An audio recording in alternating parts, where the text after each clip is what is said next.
पूर्व लद्दाख की गलवान घाटी भारत चीन के बीच सीमा विवाद का अहम केंद्र है। चारों तरफ बर्फीली वादियों से घिरी इस घाटी में ही श्योक और गलवान नदी का मिलन होता है। सोमवार रात यहीं पर भारत और चीन के सैनिक टकराए। हिंसक झड़प हुई जिसमें भारत के एक अफसर और 2 जवान शहीद हो गए। अब दोनों देशों के वरिष्ठ नागरिक गलवान घाटी में ही मीटिंग कर तनाव को दूर करने की कोशिश कर रहे हैं।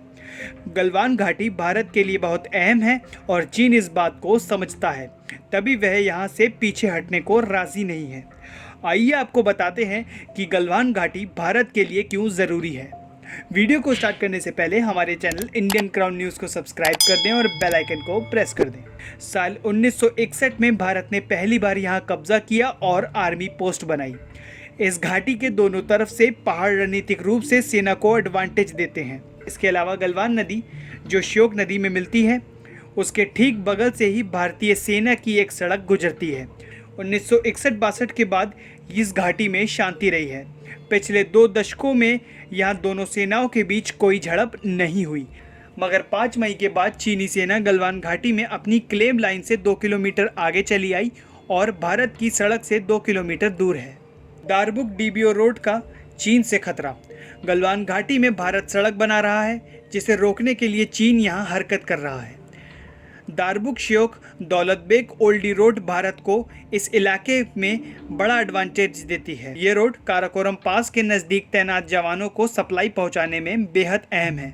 भारत और चीन के बीच मिलिट्री लेवल पर बातचीत से गलवान नदी घाटी के पेट्रोलिंग पॉइंट 14, 15 और 17 से चीन सेना पीछे हट गई। पेंगोलियन लेक पर भी तनाव। पेंगोलियन झील के उत्तरी किनारे पर चीन ने फिंगर 8 से 4 के बीच 50 वर्ग किलोमीटर से ज़्यादा भूमि पर कब्जा कर रखा है। चीन ने फिंगर 4 के बेस पर कैंप लगाए हैं। इसके आगे भारत के पेट्रोलिंग टीम को जाने नहीं दिया जाता, जबकि फिंगर 8 तक भारत का इलाका है।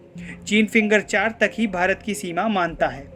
मई के पहले हफ्ते में ही शुरू हुए तनाव को दूर करने के लिए कई दौर पर बातचीत की गई, मगर ताज़ा घटना के बाद तनाव बढ़ता हुआ नजर आ रहा है।